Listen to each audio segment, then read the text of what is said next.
অন্যরকম লাগে না, মনটা ভালো লাগে না। এগুলোর সঙ্গে মনের একটা সম্পর্ক আছে। যেমন খাবার খাবে মন সেরকম হবে, যেমন মন বুদ্ধি সেরকম, বুদ্ধি যেরকম স্থিতি সেরকম, স্থিতি যেরকম লয় সেরকম, লয় যেরকম প্রাপ্তিটাও সেরকম। এই জন্য গোষ্ঠীর সবাই সাত্বিক আহার গ্রহণ করছে। কিসের জন্য? তার কারণ রক্তজাত সম্পর্ক ভগবানের কাছে প্রার্থনা করবে তার আত্মার শান্তি কামনায়। সন্তান ব্রহ্মচর্য ব্রত পালনের জন্য অশৌচের চিহ্ন ধারণ করেছে, সুখের চিহ্ন, ত্যাগের চিহ্ন। এই বসনটা হচ্ছে ত্যাগের চিহ্ন। এই যে গুরুদেব এই বসন দেন আমাদেরকে, এটা ত্যাগের চিহ্ন।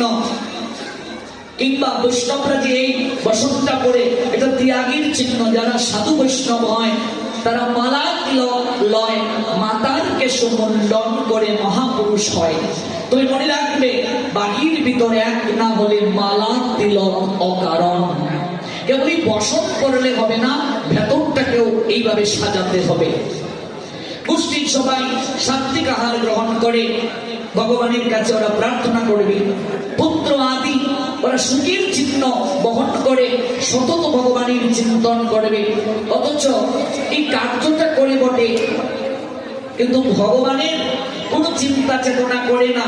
সর্বপ্রথমেই গোষ্ঠীর কেউ মারা গেলে, কারো গরিব বাচ্চা হলে ভগবানের ঘরটাকে তালা মেরে রেখে দেয়। আছে কি নাই সমাজে? ভগবানকে হোম কোয়ারেন্টিনে পাঠিয়ে দেয়। হোম কোয়ারেন্টিন শব্দটা করোনার সময় নিশ্চয়ই আপনারা জেনেছেন। কারো কারো গিয়ে ঠাকুর আইসোলেশনে, আবার কেউ কেউ বলে মরা বাড়িতে অনুমতি দেওয়া যাবে না, মরা বাড়ি কাশি বাজানো যাবে না, মরা বাড়িতে শঙ্খ বাজানো যাবে না, এরকম অনেকে অনেক কথা বলে।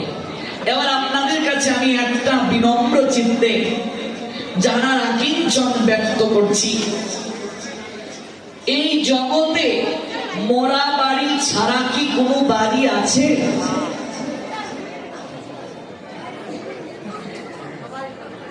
ও বাবা, এই নেত্রকোনা বড় বাজারে মরা বাড়ি ছাড়া কোনো বাড়ি আছে গো? যারা সাতপাই থেকে এসেছো, মরা বাড়ি ছাড়া কোনো বাড়ি আছে গো তোমাদের পাড়ায়? এমন কেউ আছে যে কেউ মরে নাই? মরা বাড়ি ছাড়া কোনো বাড়ি আছে? কথার তাৎপর্য বুঝলে? বলছে মরা বাড়িতে উলুধ্বনি হয় না, মরা বাড়িতে যাবে না। তোর বাড়ি জিতা বাড়ি আইলো থেকে। ভগবান বলছেন জাতস্য হি ধ্রুব মৃত্যু ধ্রুব।